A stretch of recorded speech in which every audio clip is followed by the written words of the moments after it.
Saya mahasiswa PPG kategori 1 gelombang kedua. Saat ini saya akan melakukan wawancara dari 3 narasumber yang dipilih. Yang pertama, pakar, yaitu dosen dari IKIP PGRI Pontianak. Dan yang kedua adalah Kepala Sekolah SMP Negeri 12 Pontianak. Dan yang ketiga, rekan atau teman sejawat dari SMP Negeri 12 Pontianak. Yang pertama, pakar. Assalamualaikum warahmatullahi wabarakatuh. Waalaikumsalam warahmatullahi wabarakatuh. Selamat pagi Bapak, mohon maaf mengganggu waktunya sebentar. Saya mahasiswa PPG dari Universitas Prodi Bahasa Indonesia. Saya ingin mewawancari Bapak sebagai pakar ahli dalam khususnya di bidang bahasa Indonesia, Pak. Di kampus IKIP PGRI Pontianak, Pak ya. Iya. Dengan Bapak siapa? Dengan Bapak Al-Ashadi Alimin. Bapak saya juga dari Henry Setiawan, Pak ya. Ya. Ada beberapa pertanyaan yang ingin saya ajukan sama Bapak terkait mengekspor masalah dalam pembelajaran nih Pak. Faktor apa saja yang membuat siswa tidak berani atau tidak percaya diri untuk tampil menuliskan sebuah kalimat di depan kelas nih Pak? Biasanya kan siswa itu ragu, takut Pak, takut salah gitu. Bagaimana Pak? Ya, pertama memang faktor percaya diri. Siswa itu paling males kalau ditunjuk di depan kelas. Karena tidak yakin dengan kemampuan diri sendiri. Nah, takut salah tadi kan. Nah, itu yang pertama. Yang kedua memang karena memang tidak banyak belajar atau ketika pembelajaran dimulai, siswa itu tidak memiliki pengetahuan awal. Sehingga ketika kita ingin melihat siswa kita aktif itu sulit. Nah, ujung-ujungnya gurulah yang menjadi satu-satunya media pembelajaran, sarana belajar, sehingga informasi itu datangnya hanya satu arah dari guru saja. Nah, kebiasaan-kebiasaan itu ya di kelas masih banyak kita temukan. Nah, siswa yang pasif, tidak mau maju ke depan kelas, apalagi untuk menulis sebuah kalimat ya dalam bentuk teks atau ya gagasan, ide, pikiran, sehingga satu-satunya ya itu tadi bagaimana bisa membangun literasi siswa yang baik.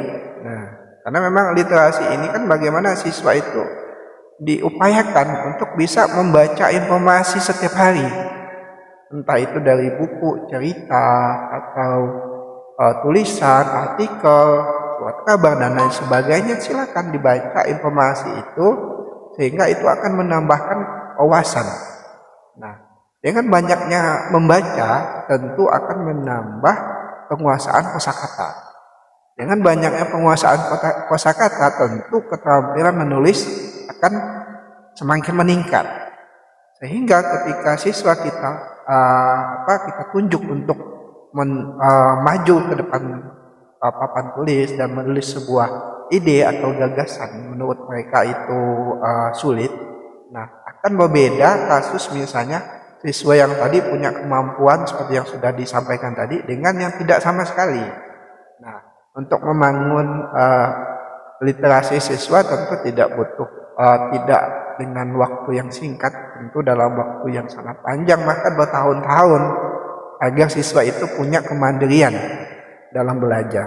Nah, saya pikir itu satu di antara adalah kemandirian dalam belajar. Dengan cara ya itu tadi, banyak membaca, membangun literasi siswa yang baik, kebiasaan-kebiasaan baik dimunculkan, sehingga itu akan mendorong siswa pada kemampuan 4 keterampilan berbahasa tadi, baik menyimak, berbicara, membaca, ataupun menulis. Selanjutnya Pak, faktor apa saja yang mempengaruhi siswa sulit untuk menyampaikan ide atau pendapatnya dalam hal berdiskusi kelas? Karena yang saya temui itu Pak, ketika siswa itu berdiskusi diminta untuk menyangga, bertanya, itu pasif sekali. Itu faktor apa saja sih Pak yang mempengaruhi hal tersebut? Ya, Bapak pikir masih sama dengan konteks yang Bapak sampaikan tadi ya. bahwa 4 keterampilan berbahasa itu, baik itu menyimak, berbicara, membaca, dan menulis, ini kan satu kesatuan keterampilan yang harus dimiliki oleh siswa. Nah, ketika keterampilan ini tidak didapatkan oleh siswa, maka akan muncullah gap atau permasalahan tadi ya. Siswa itu sulit untuk berbicara, siswa itu sulit untuk menulis, siswa itu sulit untuk membaca atau memahami informasi-informasi penting yang dibaca. Nah, sehingga faktor apa ya tadi, kebiasaan. Nah, kebiasaan siswa. Nah, jadi munculkanlah kebiasaan yang baik. Nah, kebiasaan yang baik ya lewat literasi.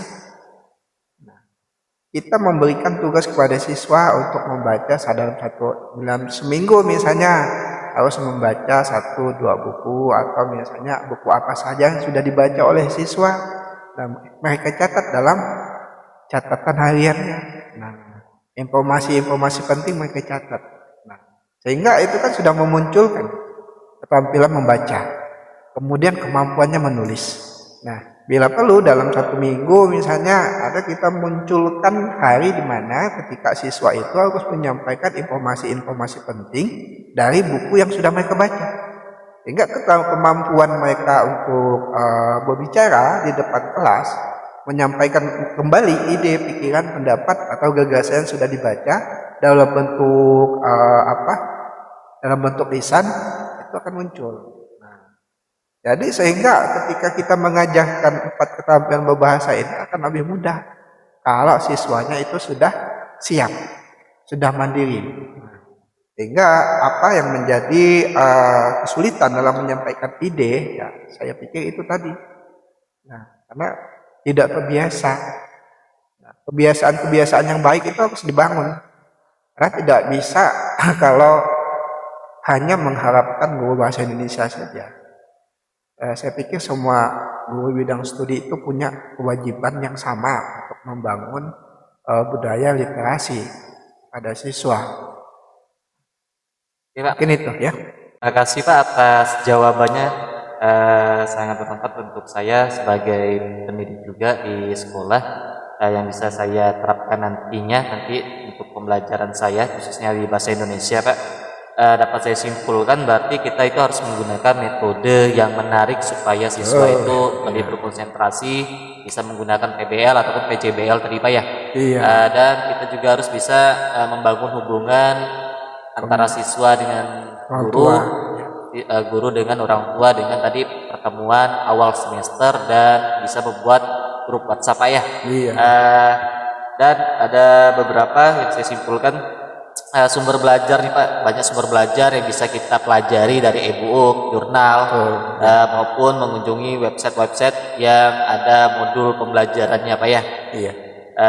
Terus bisa meningkatkan percaya diri siswa untuk menyampaikan gagasan ataupun ide dalam baik itu berdiskusi ataupun menulis di depan Pak ya, dengan membangun budaya literasi. Ya.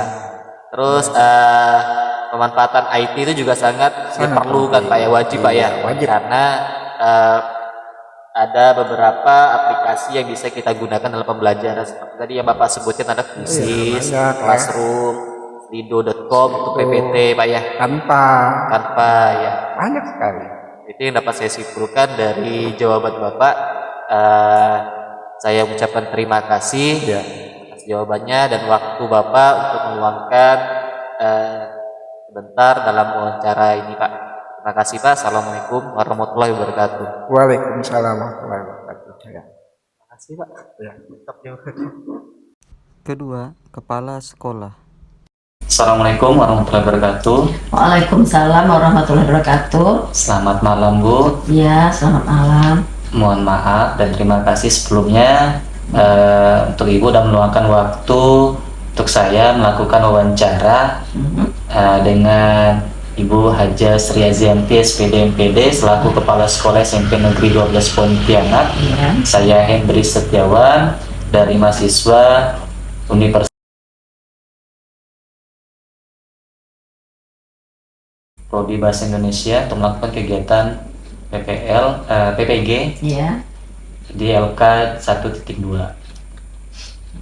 Oke, boleh saya mulai Bu ya? Ya, baik. Oke, faktor apa saja yang membuat siswa tidak berani untuk ataupun tidak percaya diri nih Bu untuk tampil menulis sebuah contoh kalimat di depan kelas. Terus bagaimana cara mengatasi solusi ini Bu? Ada beberapa hal lah ya. Kalau yang kebetulan ibu nih dulunya juga S1-nya itu BK ya. Jadi ada beberapa faktor yang membuat siswa itu kurang berani mengkomunikasikan, walaupun mungkin di kepalanya itu ada nih yang mau saya sampaikan, tapi dia takut gitu kan. Pertama, kalau secara itu dia tadi kurang percaya diri ya, kurang percaya diri sehingga dia mungkin faktor penyebabnya dari keluarga ya, dari apa namanya, mau bicara gimana, aku nggak boleh gini, nggak boleh gini, akhirnya siswa itu tidak berani untuk mengemukakan apa yang diketahuinya secara lisan. Nah, bisa juga karena dia kurang paham dengan materi itu, ya kurang paham gitu. Ini tadi itu materinya apa sih? Kok saya rasanya tuh belum paham gitu kan? Nah, yang ketiga itu mungkin juga dia memang kurang terampil. Jadi karena dia kurang terampil, maka dia kesulitan untuk menyampaikan. Jadi tidak percaya diri, kemudian tidak paham, kurang paham, kemudian dia tidak terampil. Nah, bagaimana mengatasinya? Itu bisa saja kita mengulang kembali materi itu secara secara pribadi, mungkin dengan siswa diminta ke ruangan nanti setelah pembelajaran selesai, misalnya Pak Henry bisa ngajak anak ini ngomong di ruang guru atau di tempat yang tidak ada guru lain, sehingga face to face gitu. Apa sih nak masalahnya, ngapa kok tak bisa seperti itu? Atau misalnya dia siswa yang biasanya siswa itu senang kalau belajar dengan teman sebaya. Nah, teman sebayanya itu diminta menjelaskan kepada si anak tadi. Kemudian ketika nanti dia artinya dengan setelah kita motivasi, dia berani maju, nah beri dia penghargaan. Misalnya, nah adik kamu maju udah bagus loh gitu. Bapak senang, besok kamu lebih berani lagi, kamu bisa kok, seperti itu. Nah, seperti itu Pak Henry ya. Selanjutnya Bu, yang kena faktor apa saja yang mempengaruhi siswa sulit untuk menyampaikan sebuah ide atau pendapatnya dalam hal berdiskusi kelas? Karena biasanya itu saya melakukan diskusi kelas, siswa itu jarang aktif nih Bu, baik dalam menyangga, memberikan pertanyaan, memberikan saran pada kelompok lain, mereka itu terlihat diam gitu Bu. Jadi nggak timbul kelas yang aktif saat berdiskusi kelas. Nah, bagaimana tuh Bu solusi mengatasinya? Ya itu tadi seperti latar belakang tadi ya, dia tidak percaya diri, dia malu, dia kalau ngomong tuh misalnya kalau ngomong tuh siswa lain istilahnya mengejek atau menyeletuk yang dia membuat dia semakin takut gitu kan. Nah, saya rasa untuk mengatasinya itu tadi Bapak sebagai ibu mungkin sering-sering ya memotivasi. Kalau saya dulu, pengalaman saya sebagai guru, ketika saya memberikan pertanyaan, saya akan misalnya kita memberikan pertanyaan, kita minta siswa menjawab, kita upayakan memberi kesempatan dia dulu untuk bertanya, atau ketika menjawab, kita utamakannya dulu. Coba kamu misalnya siapa namanya, misalnya si Bandu atau apa, si Ali, Lili kalau menurut kamu gimana sih? Dia malu misalnya, dia pasti kesulitan tuh. Nanti kalau mau jawabnya boleh ya, yang lainnya dicatat dulu, mau bertanya atau apa dicatat dulu, nanti tinggal yang kamu catat itu yang kamu baca gitu, atau kamu bacakan jawaban kamu, seperti itu. Nah, ketika dia sudah melakukan, puji dia, Bapak senang kamu sudah seperti itu, yang lain juga begitu ya anak-anak ya. Bapak senang kalau kalian itu aktif, Bapak senang, itu sudah bagus tadi yang dilakukan si Ali. Nah, seperti itu Pak Henry. Stimulus Bu ya. Ya, stimulusnya itu. Jangan sampai kita baru gak dia mau bunyi, itu apa tuh? Nah, seperti itu udah anak takut tuh. Yang lain juga dikasih tahu. Nah, kalian harus menghargai kawanmu, walaupun pendapatnya mungkin berbeda dengan pendapatmu, disinilah kita harus saling menghargai seperti itu. Selanjutnya Bu, apa saja faktor yang mempengaruhi siswa ini kurang tertarik dalam membaca buku pelajaran? Biasanya kan saya tuh sebelum memulai pembelajaran saya menyarankan siswa membaca terlebih dahulu nih, tapi mereka itu enggan gitu membaca buku pelajarannya. Itu bagaimana Bu, faktor yang mempengaruhi siswa tuh bisa menimbulkan kesan yang seperti itu? Mungkin selain dari faktor siswanya, buku itu sendiri kurang menarik gitu loh, kurang menarik. Mungkin hanya berupa teks panjang, berupa uraian, tidak ada poin-poin yang bisa diambil siswa. Dan kebanyakan siswa sekarang itu kan malas membaca ya, lebih senang mendengar, menonton gitu kan, visual. Kalau membaca itu panjang, tidak ada jedanya berupa uraian, itu pertama siswa malas membaca, tidak menarik. Kedua mungkin tidak ada gambar-gambar, gambar-gambar pendukung. Jadi sebuah buku itu harus ada gambar pendukung. Kemudian setiap alinea atau poin-poin penting itu kalau bisa ada warna-warnanya. Misalnya untuk judul besar ya berwarna hijau misalnya, untuk subnya misalnya berwarna biru. Jadi ada variasi sehingga itu tahu anak itu ada poin-poinnya seperti itu ya. Siap kelas, berarti dapat saya simpulkan dari jawaban itu tadi bisa menggunakan metode PBL atau PCBL ya. Terus memposisikan anak supaya lebih konsentrasi melakukan ice breaking, pemilihan tempat duduk yang bervariasi, terus adanya menjalin hubungan pada orang tua dengan membuat WA group, dengan mendatangi sekali namanya orang tua di sekolah terkait permasalahan atau pembelajaran pada anaknya. Terus masalah pemanfaatan teknologi tadi itu ya wajib digunakan sekarang di zaman 21 ini, karena guru itu memang harus dirancang untuk bisa menggunakan teknologi dalam pembelajaran supaya bisa mendukung proses pembelajaran tersebut ya. Saja yang dapat saya simpulkan. Terima kasih Ibu atas waktunya. Saya maaf karena saya mengganggu waktu Ibu. Terima kasih. Itu saja. Assalamualaikum warahmatullahi wabarakatuh. Selamat malam Ibu. Ketiga, teman sejawat. Assalamualaikum warahmatullahi wabarakatuh. Waalaikumsalam warahmatullahi wabarakatuh. Selamat pagi. Pagi. Dengan Bu Mariani dari SMP Negeri 12. Saya Hendri Setiawan, mahasiswa PPG dari Universitas. Akan melakukan wawancara dengan Ibu terkait eksplorasi masalah dalam pembelajaran di sekolah. Ya. Nah, mungkin ada 13 pertanyaan yang ingin saya ajukan ke Ibu supaya saya bisa mendapatkan solusi terkait identifikasi masalah ini. Faktor apa saja yang membuat siswa ini tidak berani untuk tampil atau tidak percaya diri untuk tampil menuliskan sebuah kalimat di depan kelas? Biasanya kan saya menyuruh siswa itu tolong berikan satu kalimat di depan. Nah, mereka itu takut gitu atau tidak percaya diri dengan hasilnya. Kalau berdasarkan pengalaman, ya, seseorang itu tidak percaya diri karena dia tidak punya bekal. Tapi saya yakin kalau ketika anak tahu, dia akan pengen show off gitu kan, pengen unjuk diri gitu. Udah tahu tuh pasti dia akan itu. Tapi kalau misalnya dia masih ada keraguan, pasti dia tidak akan berani. Walaupun dia udah tahu nih, tapi dia masih ragu, dia tidak akan berani. Jadi saya pikir kenapa anak tidak percaya diri? Karena dia belum tahu. Nah, mungkin yang harus pada saat kita membuat tujuan pembelajaran itu, kita kan tidak bisa ya ujuk-ujuk kalau teks berita itu langsung kita menjelaskan teks berita.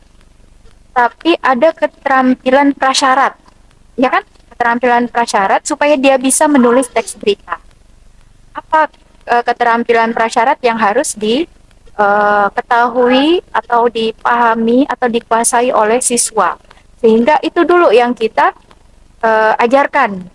Nah, jangan ujuk-ujuk apa namanya tuliskan kalimat berita itu seperti apa. Nah, tapi apa kemampuan prasyaratnya? Nanti Pak Hendri bisa ini untuk menulis apa namanya teks berita itu apa-apa saja yang harus dikuasai oleh siswa. Nah, itu dulu yang diajarkan. Kemudian baru apa namanya itu di eksplorasi sama anak-anak kan. Kemudian barulah beri contoh. Saya yakin kalau mereka sudah paham itu, insya Allah dia akan mudah untuk ini. Dia akan tumbuh percaya dirinya sendiri gitu. Tapi kalau ujuk-ujuk kita suruh tampil buat teks berita tanpa langkah-langkah yang tepat, nah, mereka pasti akan merasa kurang percaya. Oke, selanjutnya faktor apa saja yang mempengaruhi siswa sulit untuk menyampaikan sebuah ide atau gagasan pendapatnya dalam hal berdiskusi kelas nih? Bagaimana solusi mengatasinya nih, Bu? Biasanya ketika berdiskusi kelas ada sesi tanya jawab penyangga dan memberikan saran, itu beberapa kelompok itu diam, nggak mau atau takut atau tidak bisa menyampaikan ide atau pendapatnya tersebut. Biasanya kalau misalnya kita mengajukan tadi pertanyaannya itu terbuka, ya, pertanyaan terbuka itu mereka agak sungkan, gitu. Agak sungkan kenapa? Karena bakalan panjang, gitu ya. Dan mereka pun akhirnya bilang udah paham semuanya, udah. Tapi nanti kaitannya ke tugas tidak paham, gitu kan? Nah, jadi ketika kita ingin apa namanya mengetahui kesulitan siswa tadi, gitu kan, supaya dia ini bisa menyampaikan sebuah idenya, kita harus buat pertanyaannya itu yang apa namanya poin-poin. Misalnya kalau kita menyatakan ada pertanyaan, mereka pasti bilang tidak ada. Tapi kalau misalnya kita baik, bagaimana kalau misalnya ini? Nah, kita langsung satu ini. Misalnya kita nanyakan apa ya? Unsur dalam itu teks berita. Misalnya udah dijelaskan nih, unsur dalam teks berita itu apa saja? Nah, gitu kan? Ada kesulitan. Oh, ini kayaknya sulit dia menyampaikan idenya. Terus kita bisa memancing. Kalau biasanya saya lakukan dengan memancing, dengan mengaitkan dengan apa namanya, mengaitkan dengan hal yang lain gitu, mengaitkan dengan yang hal lain sehingga dia bisa berpikir, oh seperti ini. Kemudian tadi poin-poinnya langsung kita sebutkan kan supaya dia lebih terfokus, bukan pertanyaan yang melebar. Nah, kemudian bagaimana dengan ini misalnya. Jadi pertanyaan itu mengajak mereka berpikir, bagaimana dengan ini? Nah, gimana kalau menurut kamu? Pertanyaannya gimana? Nah, gitu. Jadi supaya dia tuh terpikir, oh ada pertanyaan ini bisa ditanyakan. Mungkin. Selanjutnya, apa saja faktor yang mempengaruhi siswa kurang tertarik dalam hal membaca buku pelajaran nih? Biasanya kan kalau dalam kelas kita minta siswa tuh tolong anak-anak baca dalam sekian, tapi mereka tuh enggan membaca gitu. Iya. Banyak faktor sih yang menyebabkan siswa kurang tertarik membaca buku pelajaran. Kalau misalnya buku pelajarannya itu mereka cuma sekedar baca saja, mungkin ya, apalagi kalau diperintahkan oleh gurunya gitu kan, pasti dia cuma baca gitu. Tapi apakah buku itu bisa ada yang didapatkannya? Kalau saya lebih tertarik misalnya kita kasih dulu apa sih yang akan kalian dapatkan dari buku ini? Motivasi. Motivasi. Motivasi bisa berupa pertanyaan. Oke, kita akan baca buku pelajaran nih. Buku ini tentang ini. Nah, coba kalian baca. Bapak kasih pertanyaan arahan. Kasih pertanyaan arahan. Kemudian dari apa yang mereka baca itu mereka akan merefer itu artinya merujuk ke pertanyaan itu. Membaca itu merujuk ke pertanyaan. Jadi tidak membaca sekedar ini. Karena apalagi anak-anak sekarang ya mungkin dia lebih tertarik pada aktivitas yang bergerak gitu ketimbang dia baca monoton gitu kan. Jadi sebaiknya ada pertanyaan yang bisa memantik mereka untuk membaca itu lebih teliti. Misalnya berita kan, teks berita misalnya. Nah, dari teks berita yang saya sajikan tuh udah ada pertanyaan dulu. Nah, jadi nanti teksnya ini kita ambil misalnya. Teksnya tutup, buka, ya kan? Bukunya ditutup. Nah, apa yang kalian? Jadi mereka berusaha untuk mengingat nih. Berusaha untuk mencari informasinya dengan lebih detail. Ketimbang kita cuma suruh baca udah gitu. Tidak ada tindak lanjutnya. Oke, terima kasih untuk Ibu atas jawabannya. Sangat bermanfaat sekali dan saya sudah menemukan solusi dari identifikasi masalah yang saya angkat. Iya. Dapat saya simpulkan berarti yang pertama dengan menggunakan metode PBL atau PCBL tadi Bu ya, untuk bernalar kritis siswa yang bisa mencapai asesmen diagnostik kognitif maupun non kognitifnya. Terus untuk yang sumbernya itu bisa sumber belajar lainnya, guru itu bisa memanfaatkan video pembelajaran seperti di YouTube ya Bu ya, dalam PJBL. Terus kesulitan siswa itu bisa didukung dengan menanyakan permasalahan paham atau tidaknya siswa mengenai materi yang disampaikan. Terus tidak percaya diri karena tidak mempunyai bekal terdahulu nih, belum mengetahui materi yang akan diajarkan nantinya. Harus ada keterampilan prasyarat tadi. Terus untuk berdiskusi itu kita menimbulkan pertanyaan terbuka ya, namun siswa itu sungkan untuk menyampaikannya. Membuat pertanyaan dalam poin-poin dalam materi memancing siswa dan mengajak mereka berpikir secara kritis.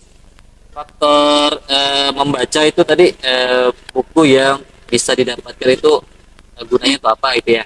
Terus bisa memotivasi, memberikan pertanyaan arahan dalam membaca tadi. Terus bukan hanya sekedar membaca doang ya, tapi bisa menimbulkan pertanyaan.